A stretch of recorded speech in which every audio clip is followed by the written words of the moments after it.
دعا کرنے سے پہلے آئیں پہلے خدا کے کلام کو سنیں اور پھر ہم مل کر دعا کریں گے۔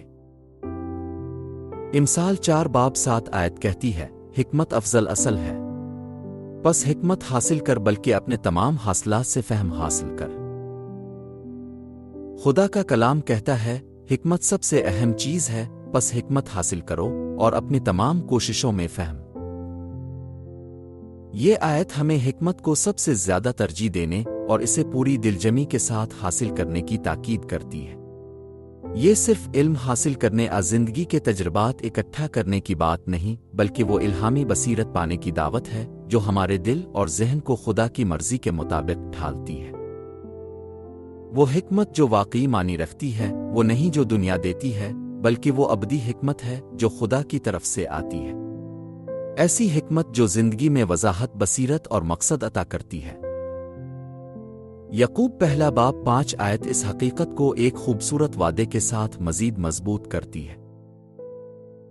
لیکن اگر تم میں سے کسی میں حکمت کی کمی ہو تو خدا سے مانگے جو بغیر ملامت کیے سب کو فیاضی کے ساتھ دیتا ہے اور اس کو دی جائے گی۔ یہ خدا کی طرف سے ایک اوپن انویٹیشن ہے۔ جب بھی آپ کو کسی غیر یقینی صورتحال، الجھن مشکل فیصلے کا سامنا ہو تو آپ کو محض انسانی عقل دوسروں کے مشورے پر انحصار کرنے کی ضرورت نہیں، بلکہ آپ کو براہ راست حکمت کے اصل سرچشمے یعنی خدا سے رجوع کرنے کی ترغیب دی گئی ہے۔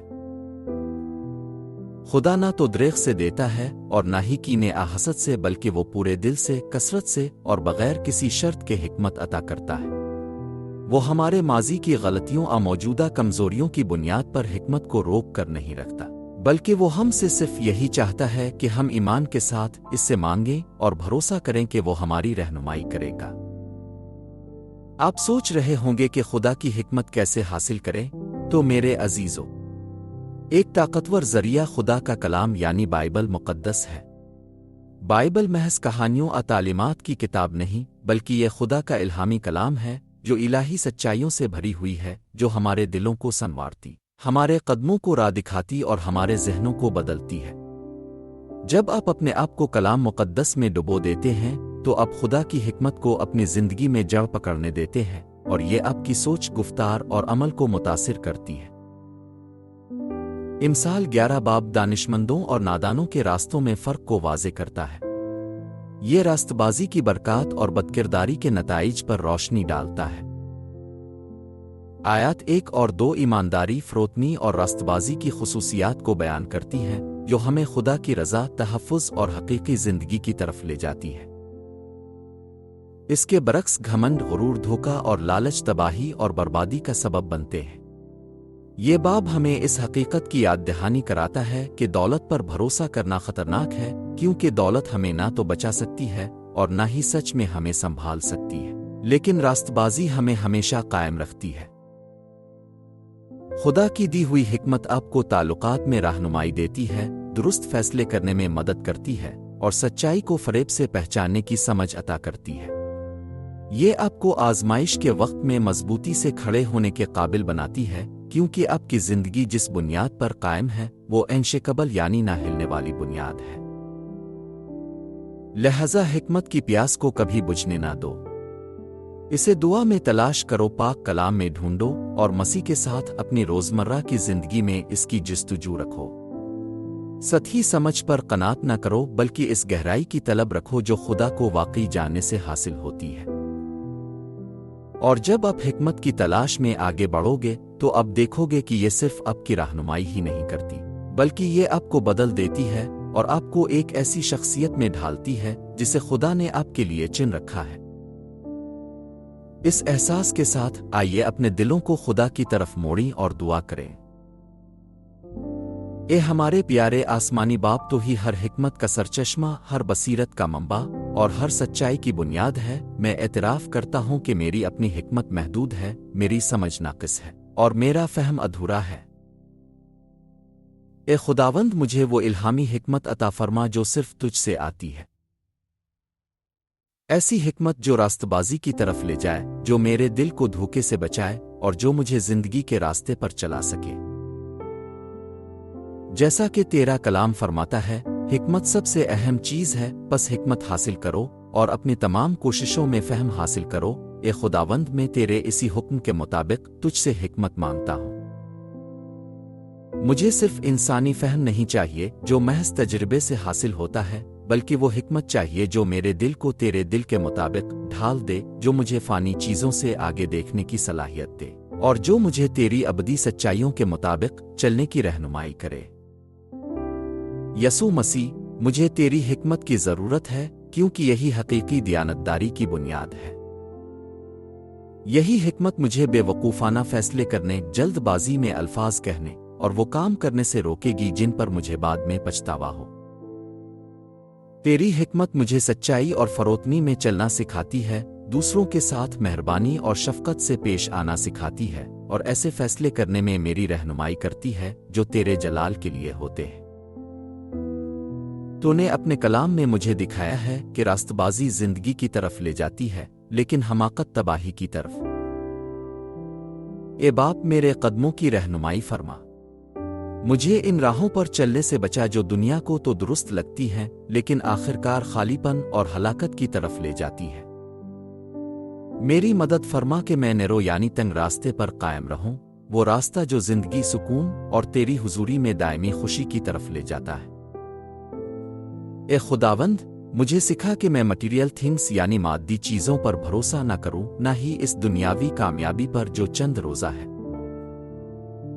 کیونکہ امثال 11 باب 28 آیت میں لکھا ہے، جو اپنے مال پر بھروسہ رکھتا ہے وہ گر جائے گا، لیکن راست باز ہرے بھرے درخت کی مانند پھلے پھولے گا۔ میرا تحفظ نہ دولت میں ہے، نہ رتبے میں، اور نہ ہی اس دنیا کی عارضی آسائشوں میں۔ میرا حقیقی تحفظ صرف تجھ میں ہے، کیونکہ تو ہی میری پناہگاہ ہے، میری چٹان ہے اور میرا رازق ہے۔ میری مدد فرما کہ میں اپنی نظریں ان باتوں پر جما سکوں جو ابدی ہیں۔ مجھے اس دنیا کی دولت پر نہیں بلکہ تیری اس حکمت پر بھروسہ کرنا سکھا جو کبھی چینی نہیں جا سکتی۔ اے باپ، میں اپنی زندگی کے ہر پہلو میں تیری حکمت کا طالب ہوں۔ میرے خیالات میں میرے ذہن کو سچائی سے بھر دے تاکہ میں جھوٹ پھر آزمائشوں کے دھوکے میں نہ آ جاؤں۔ میری مدد فرما کہ میں ان باتوں پر غور کروں جو سچ ہیں، جو شرافت کی باتیں ہیں، جو واجب اور پاک ہیں، پسندیدہ اور دلکش ہیں۔ غرض جو نیکی اور تعریف کی باتیں ہیں ان پر غور کرتا رہوں۔ میری خواہشات میں میرے دل کو اپنے دل کے ساتھ ہم آہنگ کر دے تاکہ میں ان چیزوں کی تمنا کروں جو تیری نظر میں بھلی اور مقبول ہوں۔ مجھے ان چیزوں کے پیچھے بھاگنے سے روک جو عارضی تسکین تو دیتی ہیں مگر میری روح کو خالی چھوڑ جاتی ہے۔ میرے تعلقات میں مجھے محبت، صبر اور فروتنی سے چلنا سکھا۔ مجھے سننے میں تیز اور بولنے میں دھیرج بنا۔ فیصلے کرنے سے پہلے سمجھنے کی طلب عطا فرما۔ غصے کے بجائے مہربانی اور سختی کے بجائے نرمی سے جواب دینے کی توفیق دے۔ میری باتیں ان لوگوں کے لیے زندگی اور حوصلہ افزائی کا سبب بنیں جو میرے گرد ہیں۔ اے خداوند، میں تجھ سے دعا کرتا ہوں کہ تو مجھے اس تکبر سے بچا جو مجھے میری اپنی کمیوں اور کمزوریوں کو دیکھنے سے اندھا کر دیتا ہے۔ مجھے اپنی ہی نظر میں دانا نہ بننے دے، نہ یہ گمان کرنے دے کہ میں تجھ سے بہتر جانتا ہوں۔ تیرا کلام امثال 3 باب 5 اور 6 آیات میں فرماتا ہے، تو اپنے سارے دل سے خداوند پر توکل کر اور اپنے فہم پر تکیہ نہ کر۔ اپنی سب راہوں میں اس کو پہچان اور وہ تیری رہنمائی کرے گا۔ پس میں اپنی سمجھ، اپنے اندازے اور اپنے منصوبے تیرے قدموں میں رکھتا ہوں۔ میں انہیں تجھ پر نچھاور کرتا ہوں کیونکہ جانتا ہوں کہ تیری حکمت میری حکمت سے کہیں برتر ہے۔ اے خداوند، مجھے راہ دیکھا اور میں پیروی کروں گا۔ مجھے سکھا اور میں سیکھوں گا۔ میری اصلاح فرما اور میں تیری فرمانبرداری میں چلوں گا، کیونکہ مجھے یقین ہے کہ تیری راہ ہمیشہ بھلی، ہمیشہ درست اور ہمیشہ کامل ہے۔ تیرا کلام امثال 3 باب 13 آیت میں وعدہ کرتا ہے، مبارک ہے وہ آدمی جو حکمت کو پاتا ہے اور وہ جو فہم حاصل کرتا ہے۔ اے خداوند، میں اس خوشی کا مشتاق ہوں، نہ کہ وہ عارضی خوشی جو دنیاوی لذتوں سے آتی ہے، بلکہ وہ گہری اور قائم رہنے والی خوشی جو تیرے ساتھ ساتھ چلنے سے حاصل ہوتی ہے۔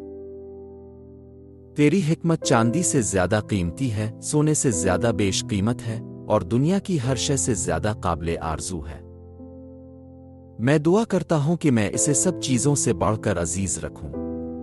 میرا دل تیری سچائی کا طالب ہو، میری روح تیرے فہم کی بھوکی ہو، اور میری زندگی تیری حکمت کے حسن کی عکاسی کرے۔ اے خداوند، میرے فیصلے تیری حکمت سے رہنمائی پائیں، میرے اعمال تیرے نام کو جلال دے۔ مجھے یقین ہے کہ تو میری دعا کا جواب دے گا، کیونکہ تو وفادار ہے اور تیرے وعدے کبھی ناکام نہیں ہوتے۔